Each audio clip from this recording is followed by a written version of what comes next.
En La Voz del Derecho presentamos Educación para la Vida en Familia. Asuntos de actualidad y trascendencia. Los temas sensibles que relacionan a las personas en la conformación de la más importante empresa del ser humano, la familia. Dirección y realización del abogado y académico Carlos Fradique Méndez. Conducción del abogado y especialista en Derecho de Familia, Tito Martínez Ortiz. Bienvenidos a Educación para la Vida en Familia. Señoras y señores, oyentes amables de La Voz del Derecho, bienvenidos sean ustedes en esta tarde de hoy jueves 23 de febrero del año 2017. Dentro de 5 días se acaba el mes de febrero. Doctor Fradique, muy buenas tardes. ¿Cómo podemos hacer nuestro programa para dentro de 8 días, que es el último de febrero? Y no, dentro de 8 días estamos ya en marzo. Dentro de 8 días es marzo, ya es el primer jueves de marzo. Ya es el primer jueves de marzo, entonces sí. Pero la agenda que tenemos de programas para el mes de marzo está muy bien diseñada por usted, porque va a cubrir realmente una serie de actos importantes que hay durante el mes de marzo. Hoy tenemos una diversidad de temas, llamémoslo así, ¿no es cierto?, que trataremos de, en lo posible, cubrir. Vamos a trabajar hoy 2 temas fundamentales. En función de que le decimos a nuestros oyentes, vamos a intentar hacer no 1 hora de diplomado, sino 2 medias horas de diplomado. 2 medias horas de diplomado, sí. Y en la primera media hora estaremos dedicados al tema de la educación. Al tema de la educación. La educación, en función de todos los actores del proceso educativo. ¿Cómo no? Sí, señor. La familia, la sociedad, el Estado, por supuesto que los profesores, por supuesto que las universidades que preparan a los profesores, y el directo beneficiario de la educación, que son los niños y las niñas y los adolescentes. Cuando escuché esta semana pasada, yo estoy de acuerdo con ellos, que con decir niños es suficiente, y ahí nos estamos refiriendo a todos. A niños, niñas, jóvenes y todo. Sí. Pero mire, sí. Usted me dejó una inquietud con el correo que me mandó. ¿Cuál? Sobre la educación. Y pues mirando este correo, me acordé de una persona muy importante que fue fundador de una empresa que es la segunda empresa de mayor crecimiento en los Estados Unidos. Se llama NutraQuest. El señor Tom Bailey dijo una frase que me llamó la atención. Lee como si tu vida dependiera de ello, porque en la realidad así es. Repitámosla.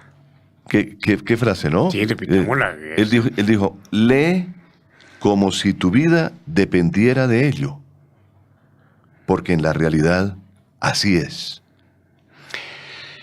Lectura que no es solamente la transcripción de los fonemas de nuestro abecedario. Exactamente. Sino es todas las lecturas que podemos tener en nuestro comportamiento diario. Por ejemplo, lectura mirando el comportamiento de los demás para aprender de ellos los mensajes que nos están dando desde el punto de vista de su comportamiento. La lectura en la parte cívica de la sociedad, escuchando los mensajes que nos mandan los que están dirigiendo el tráfico, por ejemplo, o el tránsito más bien. Sí. Los semáforos, los policías. La lectura de quienes tienen alguna discapacidad o alguna disminución de su capacidad dentro de la sociedad, a quienes tenemos que respetar. La lectura de los mensajes subliminales que encontramos hoy a través de toda esa cantidad de mensajes que nos mandan por el WhatsApp y por el Facebook y por todas las demás medios de comunicación y redes que hay. Y le cuento, entre otras cosas, don Tito, que he tomado la decisión de leer mensajes únicamente al final del día, de 5 a 5 y 5 de la tarde. El que no cayó ahí, se borró. Se borró. Sí, ya. Porque es que no podemos quedarnos dependientes. Claro, y estar todo el día pendiente de eso. Pendiente de eso, sí, tenemos que verlo. Pero es cierto, los libros, entre otras cosas, son los mejores amigos del hombre. Claro. Los libros. Claro. Los libros dan sus enseñanzas, las tenemos que aprender. Nos las dan cuantas veces queramos recibirlas. Tenemos que aprender a leer y tenemos que aprender a entender y a interpretar lo que los libros dicen, que es tal vez una de las falencias grandes que tenemos en los nuevos sistemas educativos. Exactamente. En Colombia, tenemos que decirlo con una tristeza grande, pero eso es absolutamente cierto. La mayoría de nuestros bachilleres no saben leer ni saben escribir. Y al momento de leer, no tienen suficiente capacidad para interpretar o para entender lo que leen. Claro. Y para cuestionar lo que leen. Ujú. Porque no se trata de que la gente haga la transcripción fonética de los signos del abecedario, sino que sea capaz de tomar los mensajes que están en esos escritos, los pueda interpretar, los pueda analizar, los pueda aplicar a su vida personal, a su vida de su familia, a la vida de la sociedad, para hacerlos lo más útiles posibles. Sí, señor.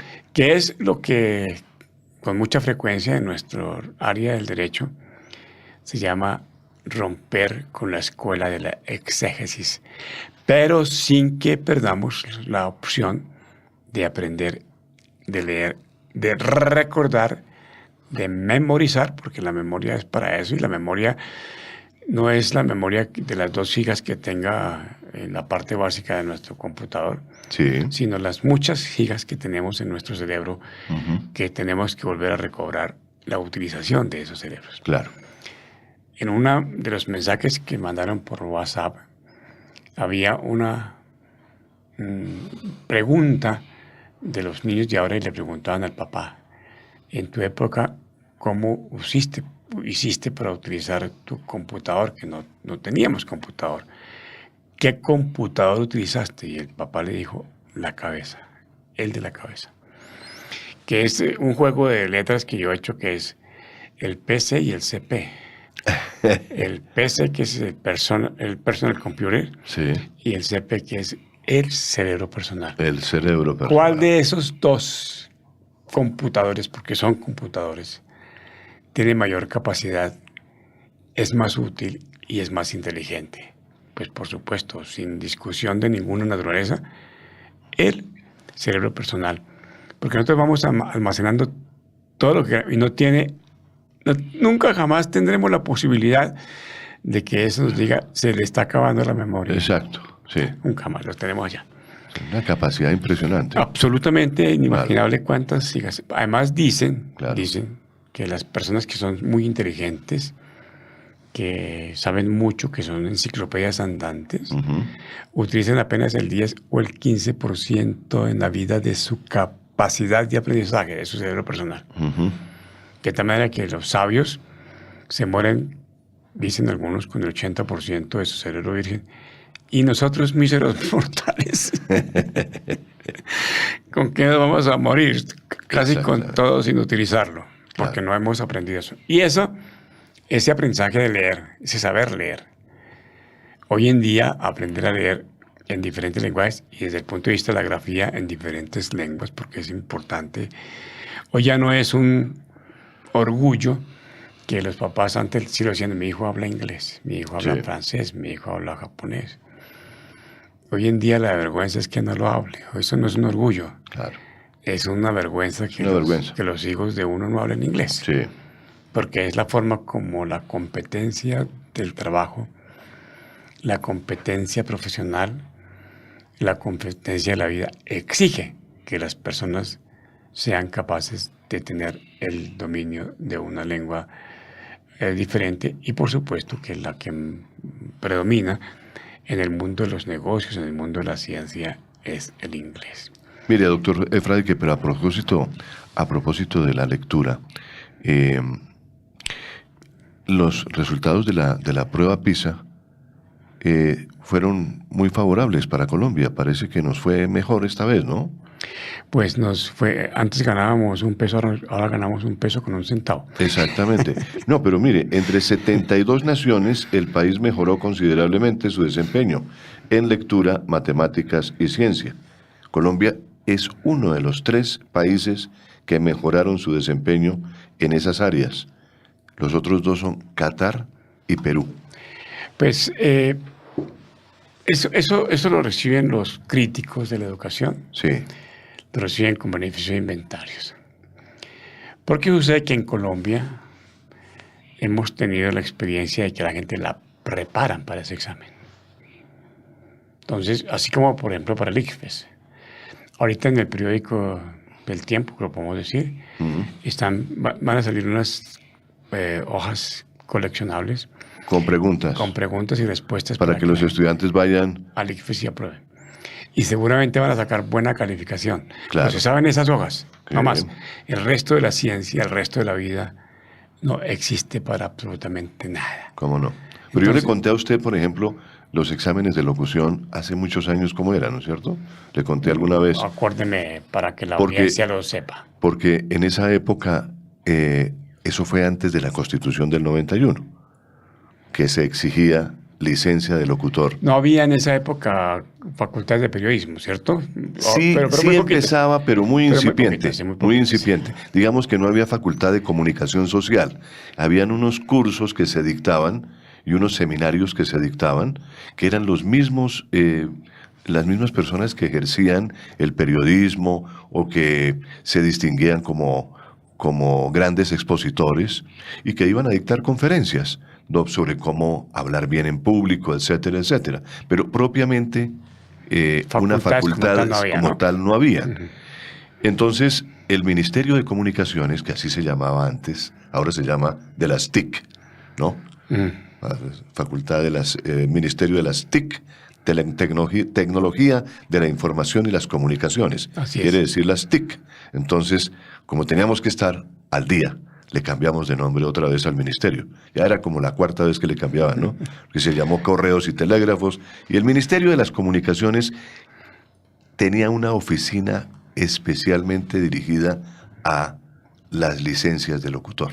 Había una jefatura de licencias y esa jefatura de licencias organizaba exámenes todos los meses para los estudiantes, para los aspirantes a locutores, o también había licencia para los actores o para los comentaristas. Eran 3 clases de licencias. La licencia de locución, uno tenía que presentarse con su solicitud, con su diploma de bachiller, que era lo mínimo que se exigía en esa época, y con el diploma de bachiller clasificaba a uno y decían, se tiene que presentar al examen tal día. Era un examen escrito de 100 preguntas. No había oportunidad de no contestar ninguna. No, las 100 preguntas había que contestarlas. Son preguntas sobre cultura general, sobre español, sobre redacción, sobre conjugación de verbos, sobre historia, geografía, sobre música, sobre autores, compositores, literatura, conocimiento del mundo, de las capitales, en fin, una combinación de cultura general que se exigía para ser locutor. Categoría D, que era como empezaba. Y ahí iba ascendiendo cada 2 años, presentándose a otros exámenes, y ahí iba ascendiendo en categoría hasta llegar a la categoría A, que se llamaba clase A o de noticias, porque noticias no podía leer un locutor que no tuviera categoría A. Así se llamaba, clase A o de noticias. ¿no? El de A es como el periodista de hoy. Exactamente. Y además en esos exámenes que eran rigurosos y que eran con jurados nombrados por el ministerio, pues lo evaluaban a uno en la parte correspondiente a la exposición ante el micrófono, cómo manejaba la voz, si era capaz de improvisar, si era capaz de manejar realmente el idioma, sobre el tema que le pusieran, cómo lo capoteaba y lo manejaba, realmente ahí lo medían a uno fuertemente, ¿no? Entonces, esa situación cambió con la Constitución del 91 porque vino el artículo 20 de la Constitución, que dijo la expresión de la libertad de expresión en el micrófono o en cualquier parte es libre, totalmente libre, y el Estado la garantiza. La Constitución y la regula. La regula, la garantiza, pero entonces desapareció el departamento de licencias de la jefatura de licencias del Ministerio de Comunicaciones y derogaron las licencias para que todo el mundo pudiera ejercer la locución. Pues yo le cuento, don Tito, que yo estudié pedagogía. Mi bachillerato primero fue pedagógico. Yo en el año de 1964 y 65 hice bachillerato de 7 años, porque eran 6 años de pedagogía y tenía que hacer un año adicional para hacerme bachiller para poder entrar a una facultad. Claro, claro.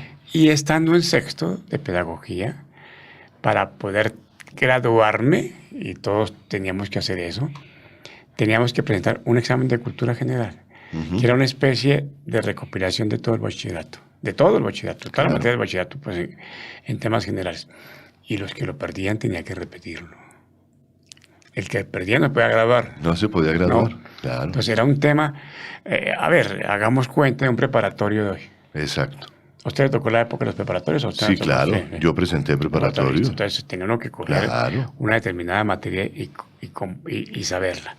Sí. Lo mismo de otras facultades. Por ejemplo, la Facultad de Medicina había en esa época una de las materias más difíciles que había para ellos era la anatomía. Porque tenían que conocerse el cuerpo humano, conocido hasta ese momento, al derecho y al revés, o si no, no podían ejercer la medicina. Si admiré mucho a alguien, fue a los profesores de anatomía. La anatomía. Yo tuve un magnífico profesor de anatomía, pero lo admiré muchísimo porque el hombre se sabía de memoria absolutamente todos los huesos, la parte del cuerpo, las dibujaba perfecto en el tablero. En esa época era con tiza de colores, entonces se comía la tiza también. En esa época enseñaban anatomía con cuadritos, ¿no? Anatomía con Hoy cuadros. como lo que le enseñan Sí. en vivo y en directo. En carne hueso, ¿no? Sí. Bueno, hablando de todo un poco, doctor Fradique, ¿qué está pasando con la educación? Le traigo un invitado hoy. Se trata del señor Jürgen Klarik. Y él dice, no me cansaré de trabajar apasionadamente educando y promoviendo un cambio de actitudes y de valores para ayudar a emprender.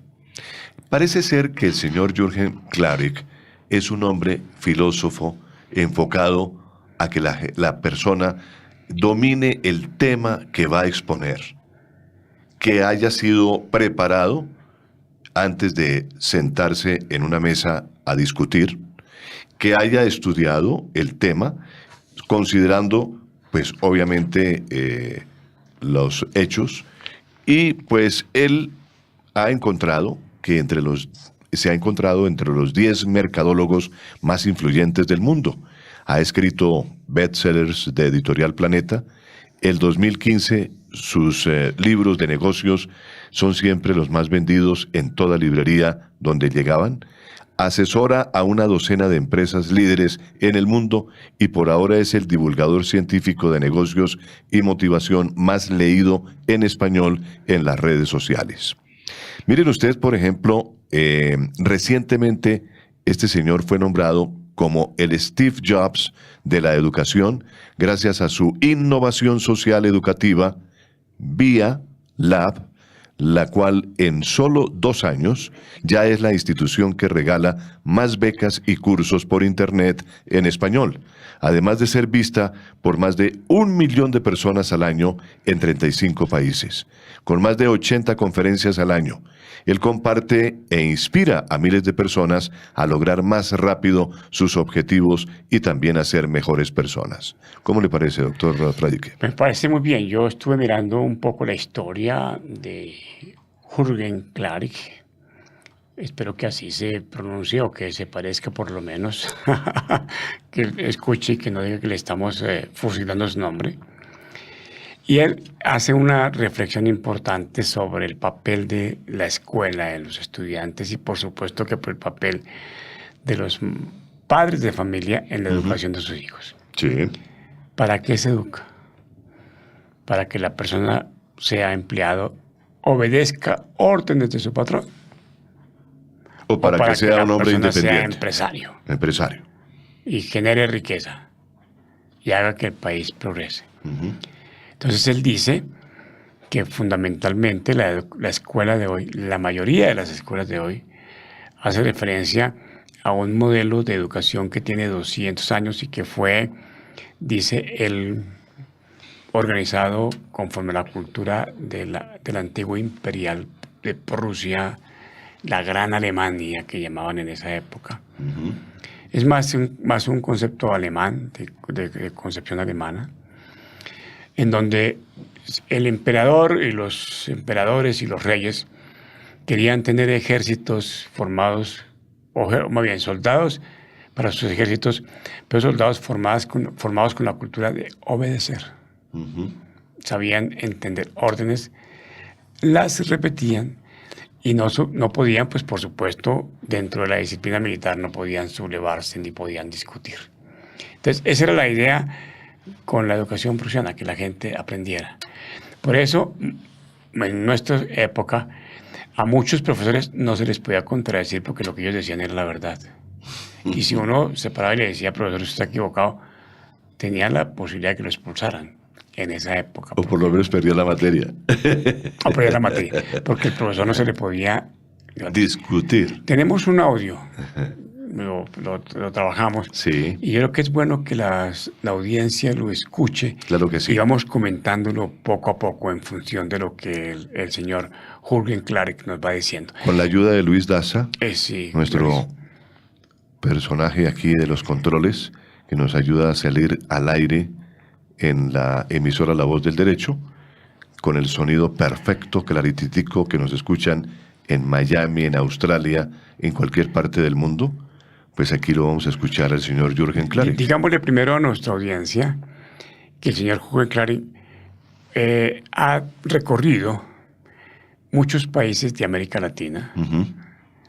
Ha estado pendiente de saber cómo es el sistema educativo en esos países. Sí. Él es de nacionalidad, me parece que es de nacionalidad estadounidense, él es estadounidense. Pero tiene como origen alemán, ¿no? Por el nombre. Los apellidos deben ser apellido, de origen alemán. Un poquito como alemán. Sí. Cuando habla muy bien su español, Sí. perfectamente, no tiene ningún acento. Acento en cuanto que uno diga que es de otro País. de su lengua materna, Sí, claro. es otra diferente al Claro. español, bueno. Y él lo que hace es preguntarse qué es lo que los países, nosotros estamos haciendo para educar a nuestros hijos. Claro. Entonces, para que la audiencia ya con esta presentación, escuchemos, vamos a ir, Luis, y vamos cortando para ir haciendo comentarios sobre la presentación de Jürgen Klarik. Entonces, con ustedes, amable audiencia. ¿Cómo le podemos llamar a las instituciones que te enseñan o te dan materias, 13 materias, 18 materias, 25 materias, y después de estudiar 14 años en tu vida, nunca te enseñaron a comer, a respirar, a dormir? ¿Cómo le podemos llamar a una generación que estudia 5 años, se gradúa y no saben hacer nada? ¿Cómo le podemos llamar? Óigame, doctor Fradi, que ya hemos varias veces comentado este tema, ¿no es cierto? Sí. Aquí en el programa lo Pero hemos como es comentado. tan de actualidad, pues nunca... ¿No es cierto? Vale. Porque sí, porque Nunca repetitivo. la verdad es que nos hemos cuestionado nosotros mismos y nos hemos preguntado realmente nosotros mismos cómo es posible que una persona le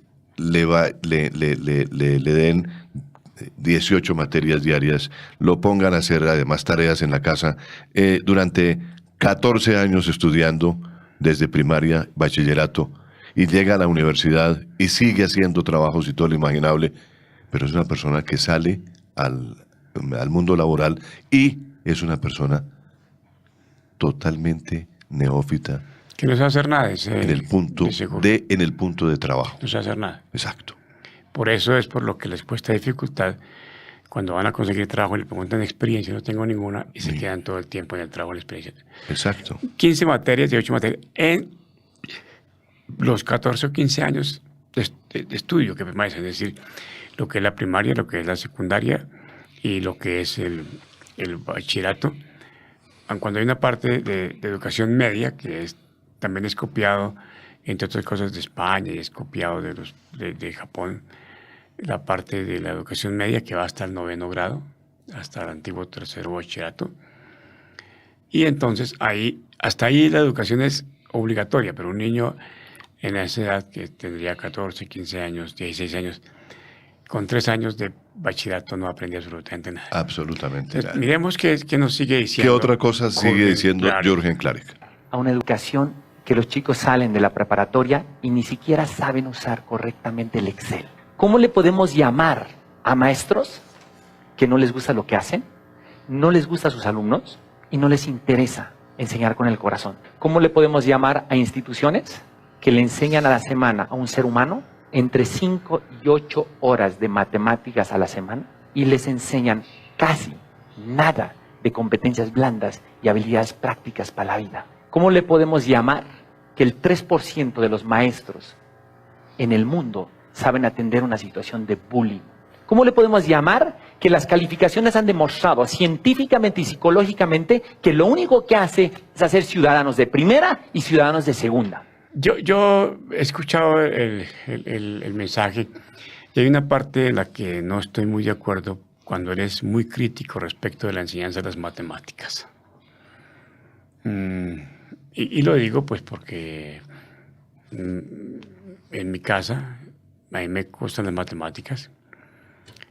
Mi hijo mayor y mi hija pequeña tienen que trabajar con matemáticas porque trabajan en el campo financiero. Y mi segundo hijo es ingeniero eléctrico y físico. Entonces, tengo una buena riqueza matemática en la casa. Y en unos videos que estuve chequeando a raíz de esto que dice Jürgen Clarke, ¿para qué sirven las matemáticas? Casi todos están de acuerdo en que las matemáticas no sirven para nada y que solamente sirven para aprender a pensar. Solamente para eso, para enseñar a pensar. Ujú. Y si uno no tiene matemáticas, no tiene lógica matemática, que la lógica matemática es muy paralela a la lógica escolástica, a la lógica aristotélica, para que uno pueda aprender y uno pueda rumiar el conocimiento, revisar los errores que puedan presentarse en el conocimiento y actualizar y encontrar nuevas formas de manejar la vida en sociedad y la vida personal, pues no tendría ningún objetivo la vida. Entonces, Claro. Las matemáticas despiertan el conocimiento, ayudan a volverse lógico a la persona y le enseñan a pensar. Eso es. Y las matemáticas, los que les fascinan las matemáticas, los que no nos disgustan las matemáticas, no son difíciles, son fáciles y son fascinantes. En el campo nuestro del derecho, en los primeros años, en la Universidad de los Andes, entiendo que se comenzó a dar lógica matemática, que hay una lógica matemática de Klug, que es muy buena. Y en el discurso, ahora, en la presentación de lo que es los sistemas orales del proceso, y en la vida diaria, entonces se enseña cómo es el planteamiento lógico, el planteamiento matemático. Y cómo, de alguna manera, eso tiene que ver con la presentación de los argumentos de los gringos. Claro. ¿Te acuerdas que los gringos le dicen primero, segundo, tercero y cuarto? Y van haciendo la diferencia precisa de cada uno de los elementos que integran su proposición que van a presentar en cualquiera de las ramas Ajá. del Sí. saber. Nosotros aquí hacemos una masa, hacemos un discurso del que de pronto a veces ni siquiera sabemos qué estamos diciendo, pero como hablamos bonito, creemos que con eso es suficiente para encontrar mecanismos para hacer de la vida el instrumento de felicidad que corresponde al ser humano, y no lo hacemos. Veamos qué más dice el señor Clarke. Para lo único que sirve es memorizar y no dejan nada en la vida.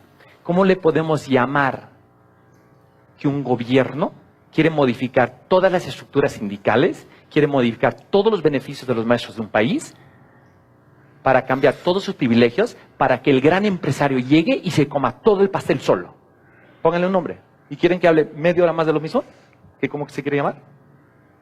Pónganle un nombre. Yo sí le puse un nombre. un crimen llamado educación. ¿Dónde? Esa es la gran crítica que hace el señor Jürgen Clark.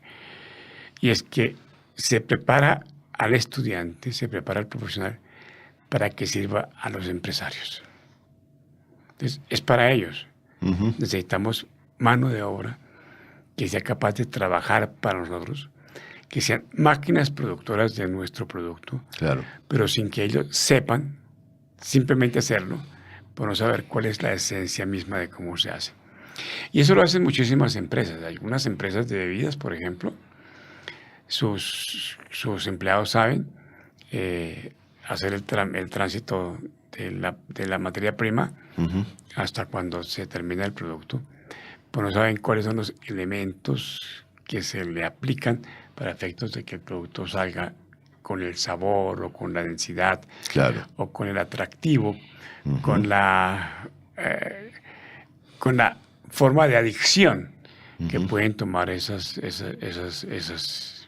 comidas o esas bebidas o esos elementos que sirven para la vida diaria, ¿no? Sí, señor. Pero no saben cómo se hace. Claro. Entonces, por eso, en las materias pirateadas, se les ve que son pirateadas porque la parte original como tal tienen el secreto las empresas que tienen su marca. Claro. Y es evidente, don Tito, hay que enseñarle a los hijos desde la casa. Una parte que hace Jürgen Clark es esa, la parte de la educación está mala porque los papás no saben cómo transmitirle a sus hijos esas habilidades porque nunca se las enseñaron a ellos.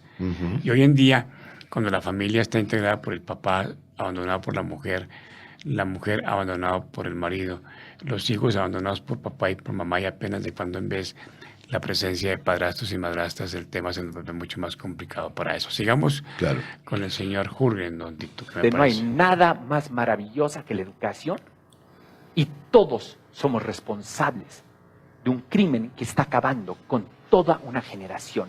Estamos metidos en un sistema que se creó hace 200 años con necesidades distintas, para situaciones distintas, con economías distintas.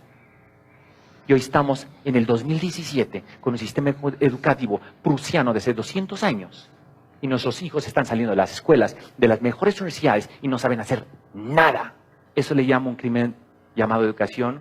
Una tesis antropológica hecha por la gente más preparada de Hispanoamérica, donde hemos hecho ya 84 etnografías, una por una, con los mejores y los peores agentes del sistema educativo, con presidentes y expresidentes de países, con científicos y psicólogos expertos en la materia, con chicos que han pensado y han tenido pensamientos suicidas, con sistemas de rescate en Corea del Sur para salvar la situación, que el 50% de los estudiantes universitarios en Corea del Sur tienen pensamientos suicidas, con un rector que tiene un puente a una cuadra de la Universidad de Nueva York que tuvieron que cubrir todo el puente, porque después de los exámenes finales los chicos se lanzaban, pero nadie dice nada, ¿no?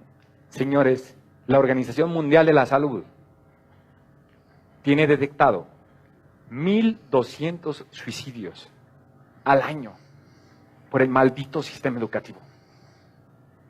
Porque el papá lo vuelve loco al chico, la sociedad lo vuelve loco al chico, el profesor en muchas ocasiones entra en acoso psicológico en el chico y al chico lo sacan de la universidad porque reprobó y el tipo se mete una bala por la cabeza.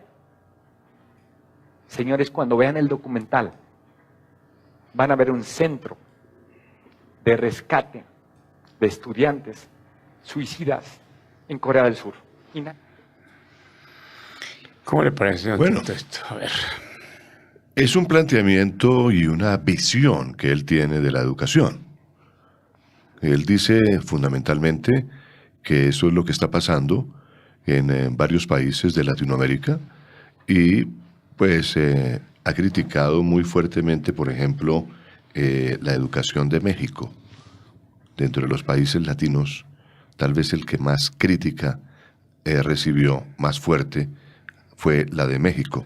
La calificó de vergonzosa, esa educación, que dice que la educación de México es malísima, pésima, y no ofrece ninguna garantía, que no hay enseñanza para lograr una comunicación asertiva. no hay enseñanza para lograr que una persona logre comunicarse y ser buen expositor. Hablar bien en público, por ejemplo. Diría él que una educación podría ser suficiente si la persona puede perfectamente defenderse en el público. En mi libro, que se llama Adagios y términos jurídicos latinos, Sí, que fue el resultado de mi trabajo académico siendo yo profesor de Derecho Romano. La parte esencial no la he olvidado, pero hay muchos elementos, muchos elementos circunstanciales que tengo que recordarlos de cuando en vez.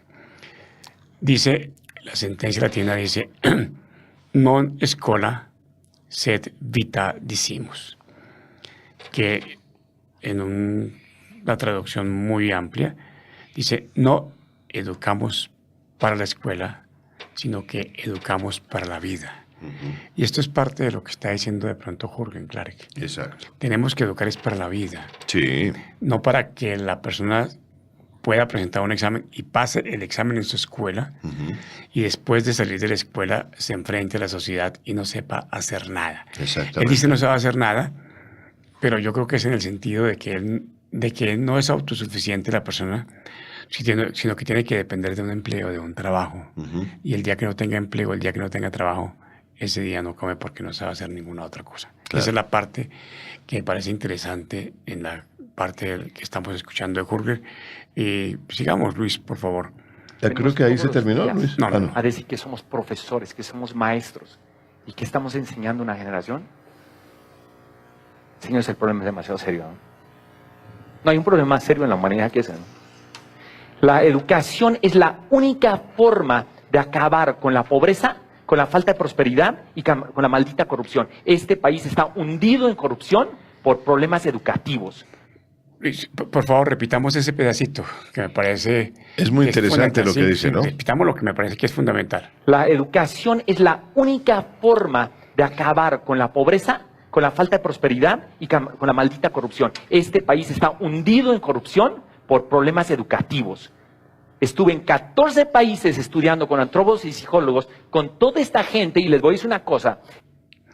La educación, lo hemos dicho acá varias Claro, veces, es la llave del claro. éxito, es la puerta Es para la salir única la forma de pobreza, acabar con la pobreza, con la corrupción. con la corrupción. Y para que, terminando la pobreza, la corrupción, la inequidad, todos esos factores circunstanciales que enriquecen, como por ejemplo la minería legal, la violencia, etcétera, es la única forma como conseguimos la paz. Uno de los premios Nobel que nos visitaron a comienzos de febrero dijo, sin educación no es posible lograr la paz. Y tenemos que ser conscientes de que sin una muy buena educación, sin una adecuada educación, no es posible que podamos lograr la paz en nuestra América, en el mundo, Sí. porque son muchos los países que en este momento están en conflicto. Y por supuesto que nosotros que estamos viviendo el proceso de paso de un conflicto de los muchos que tenemos a una situación de relativa buena convivencia, de sana convivencia, tenemos que saber que el principal remedio que tenemos que darle a nuestra sociedad es el de la educación. Don Tito, dejemos aquí que ya se nos acabó la media hora, por favor, de la educación después. Claro que sí. Yo remataría un poquito, doctor, por favor, sí. Dentro de ese contexto que estamos hablando de la educación y dejar de todas maneras planteado el tema de que la educación en Colombia es sumamente costosa, que es que estamos los padres de familia abocados a poner a nuestros hijos a estudiar en sitios que nos cobran una fortuna y que nos endeudamos a la larga para poder garantizarles a nuestros hijos una buena educación. Pero la educación privada es bastante costosa. Es supremamente difícil y costosa, muy costosa. Sí. de tal manera que los padres e hijos terminan endeudados para pagar su educación. Señor. Un poquitico de música, por favor, Luis. Y ya regresamos. Y ya regresamos.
excelente este espacio musical, ¿no? Maravilloso, reconfortante, llena el alma y nos hace olvidar de todas las dificultades que tenemos en el país. Maravilla. En efecto, doctor. Maravilla. Sí, señor. En estos minuticos que nos quedan, hagamos una reflexión, así sea muy somera, sobre dos temas que son importantísimos en este momento en la actualidad y que de pronto nos servirán de abrebocas para próximos programas, que son, por una parte, el tema de la corrupción y por otro, el tema de las falencias tan grandes que tenemos en el proceso de administrar justicia. Esa parte de administración de justicia me parece bien interesante, doctor Fradique, porque hemos visto últimamente, por ejemplo, la finalización del juicio del caso Colmenares, en donde realmente se pone de manifiesto muchas inconsistencias, ¿no? En la forma en cómo se llevó ese juicio. Yo lo primero que considero que está de crítico en el caso de Colmenares es que eso se volvió una telenovela y se volvió un evento mediático. Sí. Pues eso no se ventiló técnicamente en la fiscalía y en los juzgados, sino se quiso ventilar a través de los medios, amigos de los dos abogados mediáticos que están dentro del caso, y en los que ninguno de los dos pudo probar qué fue lo que pasó. Y digo que ninguno de los dos pudo probar hasta ahora lo que hemos visto de la sentencia, porque para decir, estas niñas no saben, no fueron coautoras del homicidio de Colmenares. Sí. Para decir eso, la juez no dice que ellas no fueron, sino que como hay duda de que pudieron haber sido las autoras, entonces las absuelve. Las absuelve. Entonces no fueron capaces de probar exactamente hasta la saciedad que no estuvo allí, que estuvieron allí complicadas en el homicidio. Y por la otra parte, la fiscalía y lo que llaman la defensa de víctimas no pudieron demostrar que evidentemente había alguien que tuvo el comportamiento necesario para poderle causar la muerte a este muchacho. Pero lo que aparece de toda esa escena, lo que hemos visto por la información, porque no conocemos el expediente en tal, pero lo que hemos visto, lo que nos han contado directamente, lo que los han medios estado, de comunicación y los que han estado en el y los que expediente, están ahí, es que hay un tiempo entre el momento en que el muchacho dicen que cayó al caño a las 4 de la mañana, más o menos 3:30 de la mañana, sí, hasta las 6:30, 7 de la noche, ¿cómo no? que son 14 horas, en 100 metros máximo, donde papá, mamá, estas muchachas que estaban con ellos, los testigos, los bomberos, la policía, no pudieron encontrar un cadáver, que es algo que se ve a simple vista, y que tuvieron 12 horas de luz. Sí, señor. Y por la mañana con linternas, porque ellos, los bomberos, utilizan linternas muy potentes para poder identificar los cuerpos con chorros, y no fueron capaces de averiguar durante esas 14 horas qué ha pasado con el muchacho. Lo encontraron aparentemente lanzándose al caño y lo encontraron realmente ya muerto en el caño. 14 horas en donde la fiscalía, los interesados, los familiares, no fueron capaces de encontrar la verdad verdadera. Y eso fue lo que hizo que en este momento se estén tomando las decisiones que se están tomando. Eso es una falla absoluta. Y si en ellos, que fue eso más fue un juicio económico lo que se hizo allí. El que más plata tenía para poder contratar expertos, para poder contratar peritos, para poder contratar testigos falsos, para poder distraer la verdad, para poder ocultar la verdad. Fue un río, no el río en el que se ahogó el muchacho, sino un río de dinero y de influencias y de componendas. Claro. Para evitar que la verdad se supiera, para impedir que la verdad se supiera y para ser suficientemente negligentes para que la verdad no se descubriera. Y con cositas como, por ejemplo, que un forense esté cuestionado por el caso Colmenares, ¿no? Que aparecen ahora después de la sentencia que ha dictado la juez de conocimiento. Entonces, la gente se pregunta, y hoy precisamente el diario El Tiempo, en su edición virtual, ha publicado ¿quién es Máximo Duque? El forense cuestionado por el caso Colmenares. Y habla de Máximo Alberto Duque Piedradita, que fue el perito que realizó el segundo informe de necropsia en octubre del año 2011 del cuerpo de Luis Andrés Colmenares Escobar, en el cementerio de Villanueva, en La Guajira. Ese estudio sirvió para la investigación de la Fiscalía por el posible caso de homicidio del estudiante de Ingeniería de la Universidad de los Andes, ocurrido la noche del 31 de octubre de 2010. Yo creo, intuitivamente creo que el muchacho lo mataron. Que él no se... ni se cayó al caño accidentalmente, y mucho menos el suicidio, porque si usted mira borrachitos que van por la calle, los borrachitos intentan saltar y se caen ahí, pero no corren. Eso es lo que vemos cada vez que nos encontramos con un borracho. Sí, señor. El borracho no corre y salta. Eso no tiene ninguna posibilidad física de ser coherente. Pero por supuesto que quienes tienen que hacer los juicios profundos para encontrar la verdad. Es lo que estábamos diciendo al principio, don Tito. Tenemos que aprender a leer, capacidad de entender, capacidad de razonar, matemáticamente saber qué fue lo que pasó, porque ese es un tema matemático también, Sí. para poder llegar a la aproximación de la verdad. Y esa justicia, habría que decirla, no se pudo lograr, pero tampoco se ha podido lograr que muchos de los delitos que son informados, comunicados, que hacen noticia criminal a la Fiscalía, se puedan investigar adecuadamente, y entonces por eso las excarcelaciones por vencimientos de términos y las absoluciones porque no se ha podido investigar exactamente lo hecho. Entonces tenemos un país de absoluta impunidad. Sí. Y tenemos un país, don Tito, en el que la gente sabe que confía en la justicia, que no se hará. Por eso el ladrón roba sabiendo de que no lo van a condenar. Trafican con las sustancias de drogadicción a sabienda de que no lo van a condenar.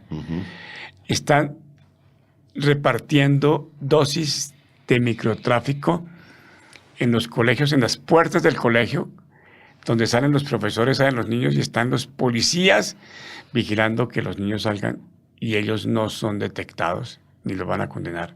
Entonces la gente confía no en que se hará justicia, sino confían en que no se hará justicia y que no habrá posibilidades de contrarrestar el crimen y de sancionar a quienes son responsables del crimen. Esa es la realidad triste de nuestra justicia. Claro, tenemos una incapacidad grande de investigadores. Sí. La gente sale ahora de abogados, es que ese de es un cualquier punto. parte, y entonces no saben hacer nada, pero los ponen de fiscales y no saben hacer nada. Sí. Le cuento que hay muchos municipios en donde está el fiscal solo. Pero hay una escuela que forma investigadores. No, eso ¿O no? no. Mire, las escuelas... El Estado colombiano debe patrocinar eso. Mire, los diplomados y las especializaciones de Derecho son repetición tonta de lo que uno ve en la facultad. Ajá. Nadie profundiza. Entre otras cosas porque a veces los profesores llegan con la idea de presentar sus propias teorías. Eso es lo que creen, y parece que ese es el ítem, y no enseñan a hacer las cosas. Y cuando uno les enseña a los estudiantes a hacer las cosas, a hacerlas, venga, mecánicamente las hacemos, dicen que uno es un teórico, o que uno es un práctico, o que uno debe enseñar, que no les pueden enseñar la técnica, porque es para que quieren la técnica, si lo que necesitan es aprender a pensar. Claro. ¿Y cómo puede uno aprender a pensar si no sabe hacer las cosas? Es completamente absurdo. Entonces hay una contradicción grande entre esa presunción de sabiduría de los que están en la rama del derecho para efectos de prestar la labor de jueces o de investigadores en la fiscalía, y lo que verdaderamente uno debe aprender para poder llegar a ser un buen investigador. En el tema de casación, especialmente en la escuela alemana, lo aprendí, me parece que es perfectamente claro. El investigador, el juez, tiene que aprender a identificar los hechos. Sin margen de duda. El hecho, sabemos exactamente qué fue lo que pasó. Y cuando usted sabe exactamente qué fue lo que pasó, puede delimitar el hecho y presentar, este hecho es así. Entonces no le va a costar ninguna dificultad aplicar la norma jurídica porque habrá quienes sepan y le digan, absuelva, condene, premie, castigue. Eso es lo que estamos nosotros esperando, que haya una reforma importante. No sé cuánto, eso vale una cantidad de plata, porque hay que comenzar desde la base, desde la facultad de Derecho, desde la enseñanza misma del Derecho, para que podamos tener buenos investigadores y podamos terminar con la impunidad.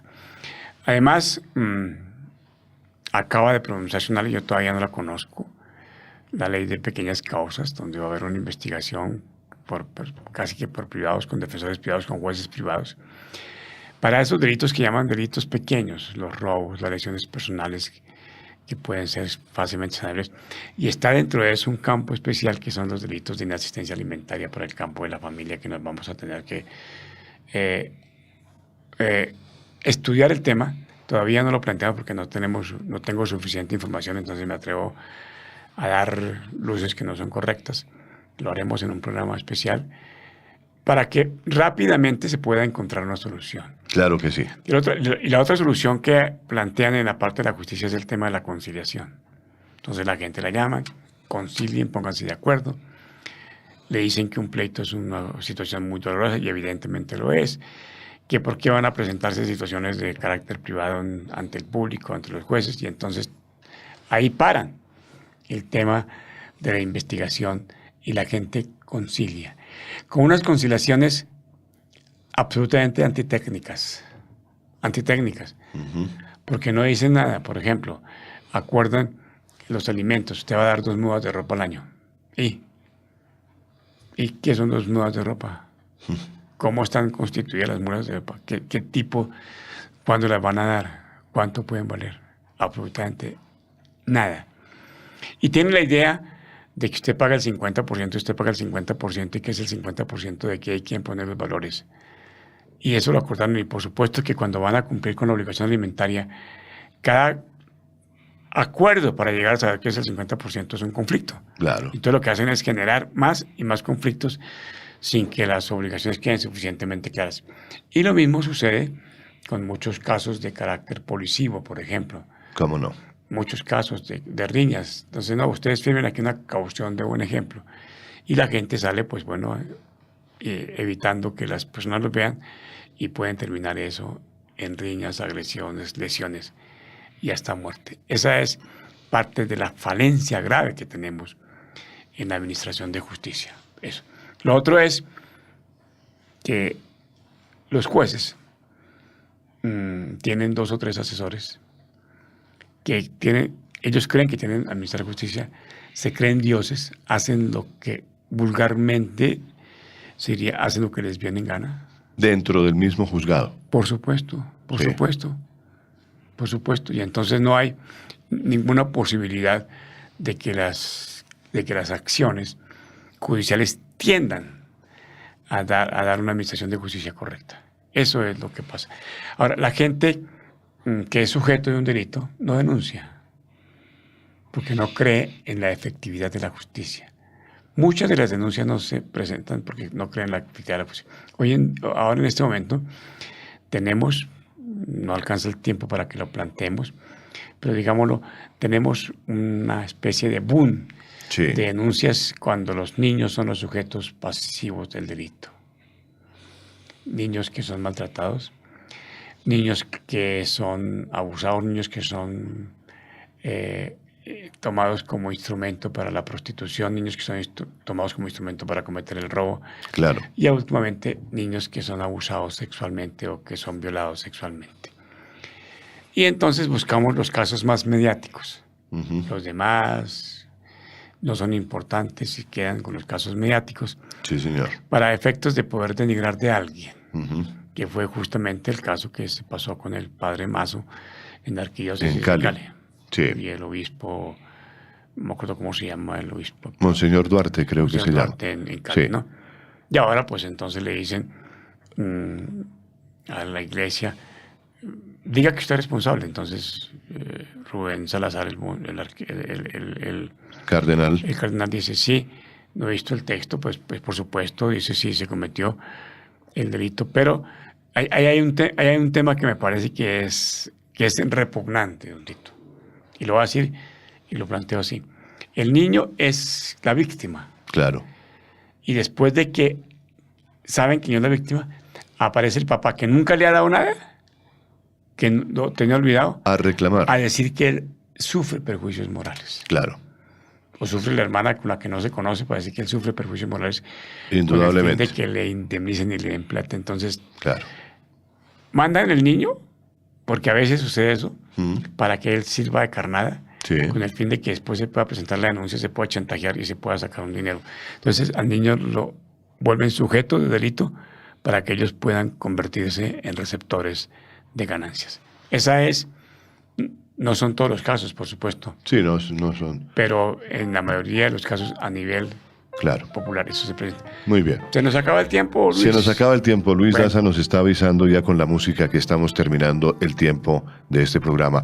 Pues, doctor Fradique, realmente que hoy quede una enseñanza de todas maneras para la familia, ¿no es cierto? Sí, por favor. Lo hagámoslo importante así. que es la educación, lo importante que es estar pendiente de nuestros hijos, lo importante que es ver, pues, con ojos abiertos el desarrollo de la justicia en Colombia, lo importante que es hacer seguimiento de cuánto paso den nuestros hijos en este mundo en que andamos, porque la familia se integra y se puede desintegrar en cualquier momento con un hecho que pueda pasar.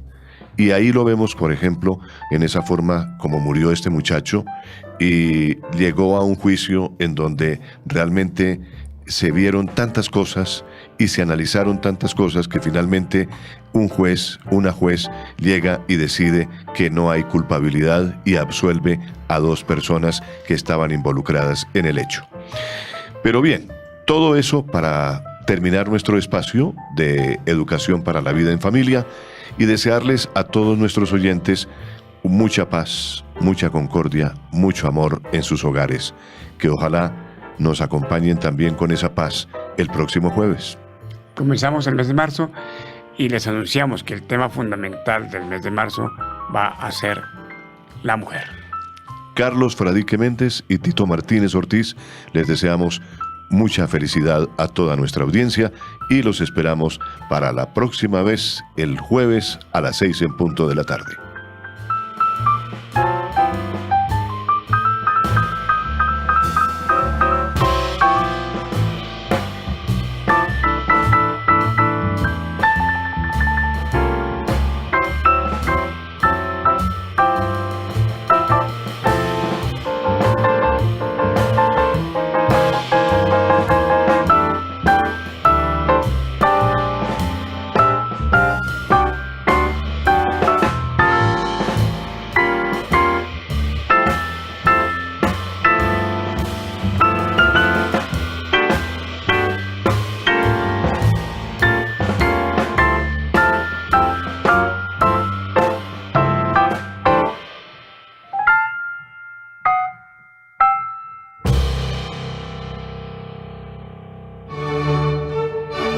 Escucharon en La Voz del Derecho, Educación para la Vida en Familia.